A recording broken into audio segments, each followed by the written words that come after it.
Hello everyone, welcome back to Everyday Kelly. My name is Kelly. So since it's about halfway through the year, I thought it would be a good opportunity to do a little bit of a recap of the books that I have read so far in 2021. So last year I read 20 books. And so I set a little bit of a modest goal this year of 21 books. And so far I've read about 11, I think. And so I'm a little more than halfway to my goal. And some of them have been really good books. So let's get into it. So the first book that I read, well, I'm including it in this list because I read about half of it before the new year started. And then I finished it up at the beginning of the year. So the first book that I read is called A Timeless Christmas. So this one is, so I originally had watched the Hallmark movie version of this, and I really enjoyed the movie. And so I just kind of felt like I wanted a little something, easy and light to read. So I read the book. So it's very similar to the movie. It is kind of a time travel romance sort of a story. So the story is about a man named Charles Whitley, who is an inventor and a businessman in this small town in the early 1900s. And something happens one Christmas night and he time travels to modern day, where his house is a museum to him. And he meets a bunch of people who work there, who play the roles of certain people in his life. And he develops a particular relationship with the girl who plays who was originally his housekeeper. And of course, I mean, I don't think this is going to be much of a spoiler alert, but they develop a little bit of a romance. So once again, it's just a really nice, light, kind of Christmas romance. And so if there's something that you think you might want to read at Christmas, I think this is a really good option. It's not too like mushy or kind of eye rolling, but it's a pretty good book. I gave it 3 overall. So the second book that I read this year is one that I spoke about in a previous video. It is called Clanlands.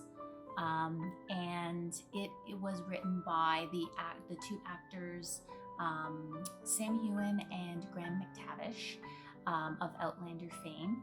And this book is a complement to their series where they traveled across Scotland and they kind of had an adventure exploring some of the history of Scotland. And so this book is a complement to that. It was a good book. I really enjoyed it. And, there's a little bit of humor in there, a little bit of background of the actors, a little bit of Scottish history thrown in there as well. So if it's something that appeals to you, that sort of thing, I think this would be a really good book to give a try. So the next book that I read was called The Paris Library by Janet Skeslein Charles. I'm not sure if I'm saying her name correctly, but this was a book that I really wanted to read. I was lucky enough to get a galley of it a little bit before it was released. And once again, just a really interesting book that was kind of based a little bit on historical fact. It takes place during World War II in Paris in 1939. Actually, the story is told in alternating chapters. So part of it takes place during World War II, and then part of it takes place more in modern day in the 1980s. So it's about a character named Odile who, once again, I don't know if I'm saying her name correctly, but so a French girl named Odile, who is a librarian at the American Library in Paris. And the story explores how this young girl, along with some fellow librarians in this library, and how they tried to protect and preserve the contents of the library when the Nazis occupied Paris. I don't know why in the past little while I tend to read a lot of books, or quite a few books that take place during World War II. But I found this book to be really inspiring, and especially I feel like it really spoke to me, especially considering everything that we've gone through in the past year and all of the different changes that have happened. And I'm not trying to say that, you know, what we've been through is as bad as a world war, but in a way the thought just kind of made me feel a little bit better, gave me a little bit of comfort, I think, to know that, you know, as humans we can go through something so globally devastating, but then we can also come out of that and we can bounce back from it. And that's a little bit what I took from this book. So I give this book 4 stars because it was a really enjoyable story. The next book that I read called The Vanishing Half by Brit Bennet. So this book has been the best book so far that I have read this year so far. It's a story about 2 twin sisters, 2 African-American twin sisters who kind of take different paths in life. One sister, you know, lives with her daughter, and the other sister goes off to California and actually passes as white. And her husband doesn't know she has a daughter. She lives in this community and nobody knows that she's actually African American because she's passing for white. And just the secrets and the lies and the way that the story is interwoven, and I felt like it really has a lot of relevance to kind of what the world is going through today. And it's a multi-generational story as well. It takes place from the 1950s, I think all the way up into the 80s. And it was just, I couldn't stop reading this book. It was just a really, really good book. So this is another one that I give 4 stars. And as I said, it was the best book that I've read so far this year. So the next book was a little bit of a twist on the Gothic novel Jane Eyre. It's called The Wife Upstairs by Rachel Hawkins. And Jane Eyre has always been one of my favorite novels. So anytime I see something that is a little bit of a twist on the story, or like a little bit of a modern day sort of retelling, I'm always up for giving it a try. So this story takes place in Birmingham, Alabama, and a girl named Jane, she's a dog walker, a little bit down on her luck, but she's a dog walker in this gated community called Thornfield Estates. And one day she meets Eddie, and his wife has just been declared missing or dead. I mean, they're not quite sure what happened to her. And Eddie and Jane, they develop a relationship, and you know, his friends are all rich, affluent type people, and so at first Jane doesn't quite fit in, but then eventually she starts to kind of get into that group. So she's with Eddie, they kind of fall in love. She sees it as an opportunity to kind of improve her situation in life, because she has a little bit of you know, skeletons in her closet. Eddie might as well, nobody really knows. So I think that's about much as I can tell you about the story without, you know, giving too much away. But so it's a bit suspenseful, and I thought it was like a decent, easy, light sort of read despite the topic. So I gave this one 3 stars. could have been done a little better, but I recommend it nonetheless if you are a fan of that kind of thing and a little bit of like twisted versions of classic stories. Then you might want to give this one a try. So the next book I read called Midnight Library by Haig, and this one I read relatively quickly. I just kind of devoured it. I really enjoyed this one as well. So the description kind of says that, you know, between life and death, there is a library, there appears a library, and all of the books on the shelves are kind of alternate routes or alternate paths that you can take in life.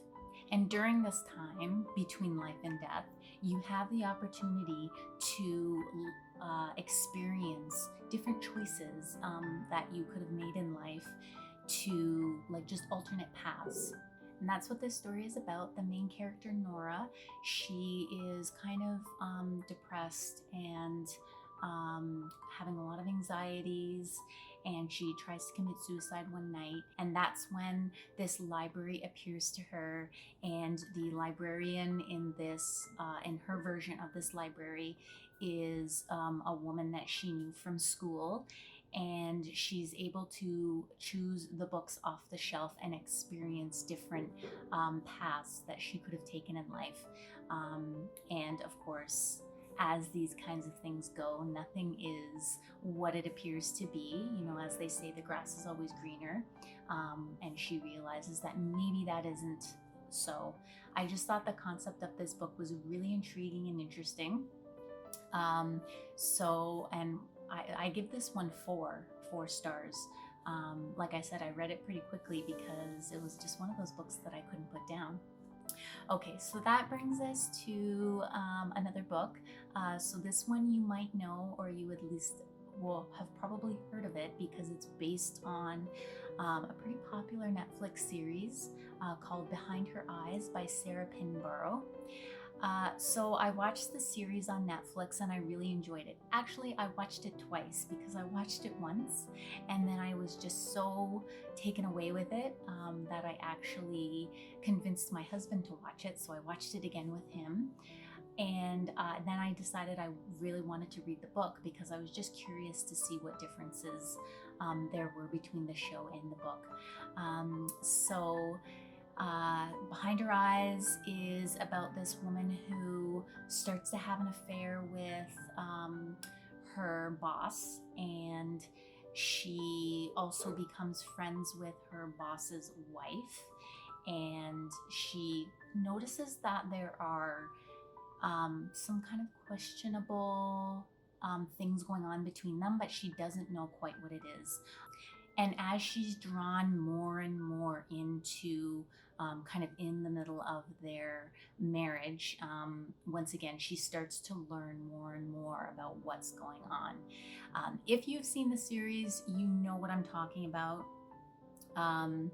And once again, I don't want to say too much because I don't want to give things away. I don't even want to give a hint of anything. I give it 4.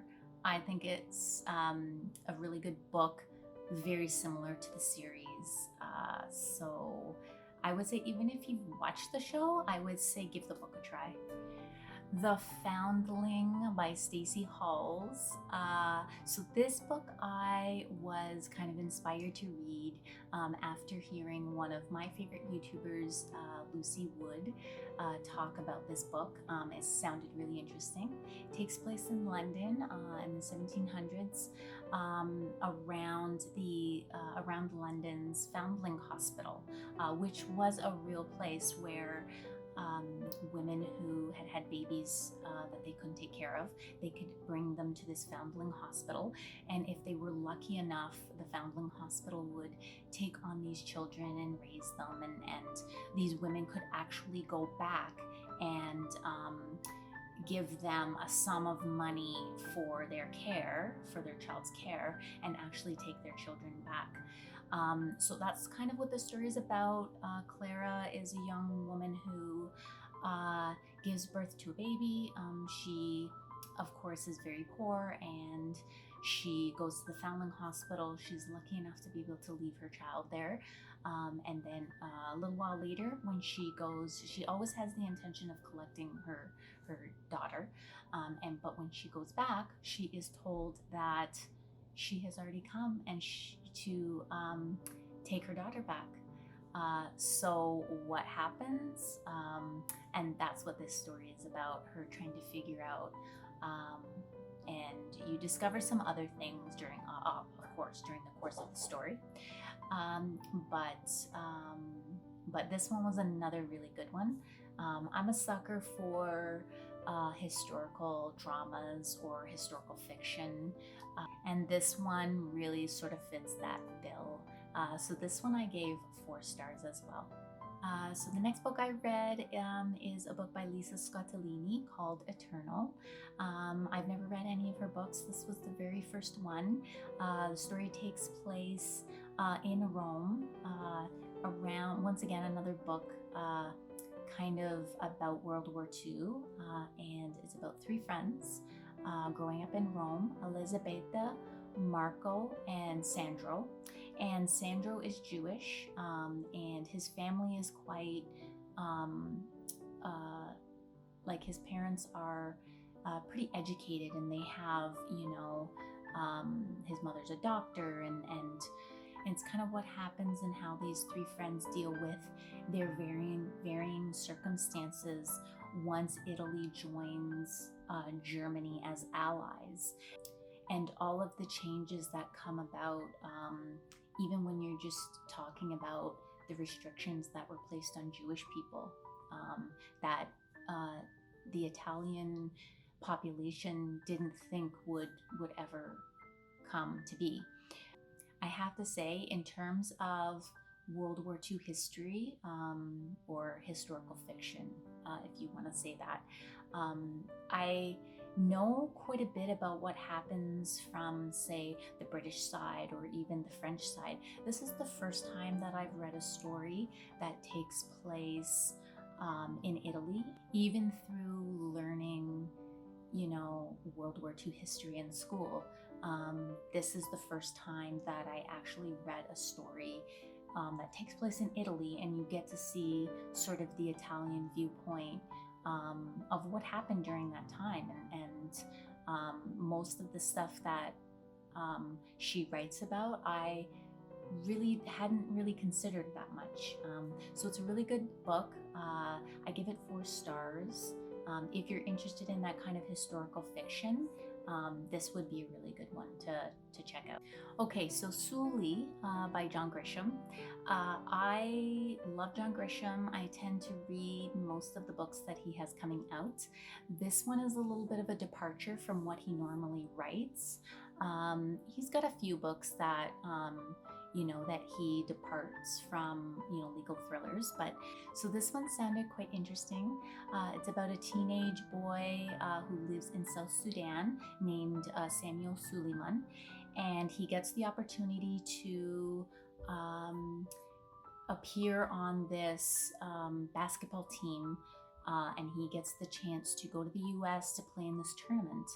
While he's there, even though he's not the greatest basketball player on the team, he actually gets the opportunity to stay in the US, go to university, and but the only thing is back in South Sudan, they're dealing with a civil war, and the story shows what his family has to go through.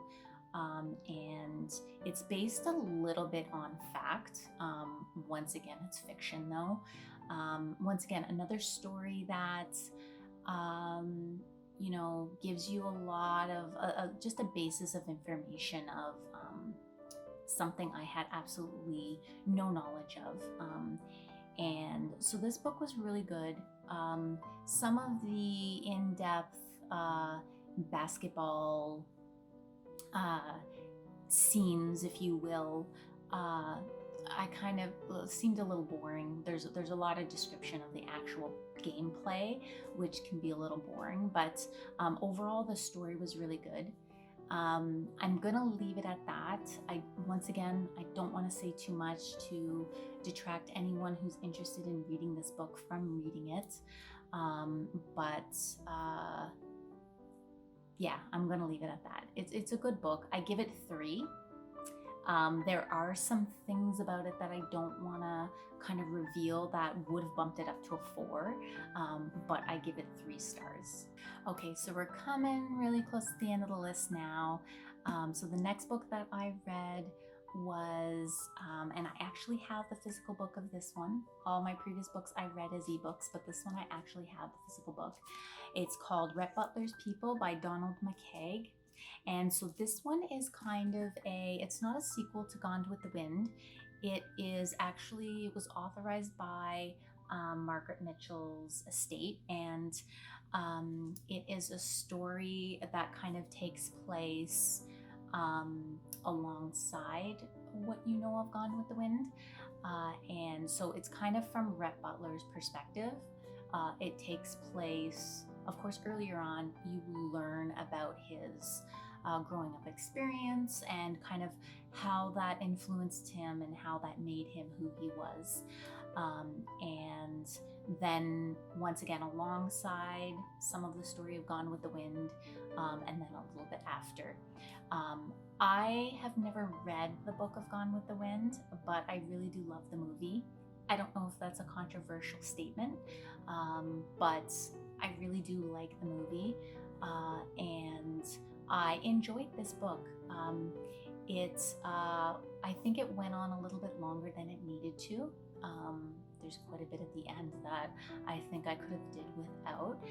But once again, as I said, it kind of fleshes out the Rhett Butler character a little bit more, and you kind of see how he grew up, what he went through, and it kind of gives you a little bit of an understanding.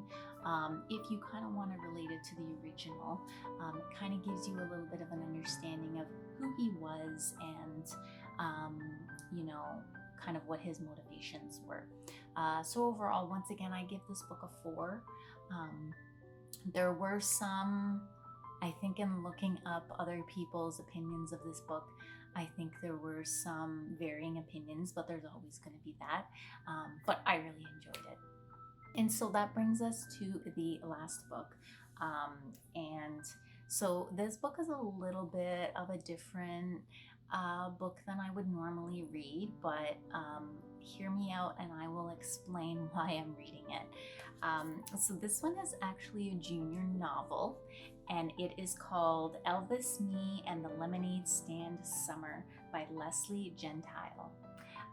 So I work in a library, and this book really caught my attention. And I'm a big Elvis fan, so when I read the title and then I read the description, I was like, yeah, this sounds kind of interesting. And so as I started reading just the very beginning of the book, it hooked me right away. And so I said, why not give it a try?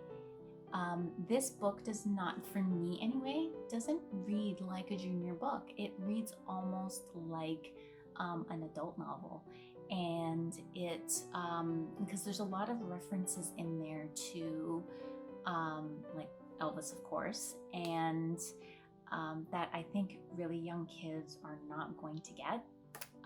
So it's about this young girl named Truly who lives in a trailer park. She's kind of neglected a little bit. Her mom had her when she was quite young, and she is not really the greatest mother and the greatest influence. So she doesn't really have that strong mother figure, aside from another lady called who she calls Andy L, who lives in the trailer park as well. And this woman, she kind of influences her to make her own lemonade stand, so she can earn some money and she can learn a little bit of responsibility. As she's doing this, this new man moves into the trailer park who she really believes is Elvis Presley. So this story takes place just in the 70s, so a year after Elvis Presley died. But she really believes that this man is Elvis Presley. And so there's another little storyline there as well, where she plans to save up her money to take a trip to Vancouver so she can, that's where she believes her father is. And she wants to take a trip there so that she can find her father. And she thinks if she brings him back and shows him that Elvis is living in her trailer park, her dad will want to come and stay with them. So it's got a little bit of a sad undertone to it. So you really find yourself feeling for this young girl, you know, whose father has taken off, and her mother is really neglecting her and doesn't really treat her properly. But she also has these other people in the trailer park that look out for her. Once again, another really good story. I would recommend it. It doesn't matter how old you are. It's a really good book. It's a Canadian author. It's written by a Canadian author who is also an Indigenous author. So if that is something that is important to you, or something that you're really trying to maybe get into your reading repertoire, if you're trying to find a little bit more diversity, then this is actually a really good book. If you've got young children I would really recommend reading it with them. There's a lot of topics in there that you can also discuss with your kids. So that is it. 12 books that I've read so far this year. I hope that my little rundowns and descriptions were okay for you to decide if they're not really reviews, are they? But I just hope that you really enjoyed my little rundown. And if you've read any of these books, please let me know in the comments what you thought of them. Or if you plan to read any of these books, let me know. Thank you for watching. I really hope you enjoyed this video. If you did, please give it a thumbs up, and don't forget to subscribe if you would like to see more videos, and I will see you very soon in another video.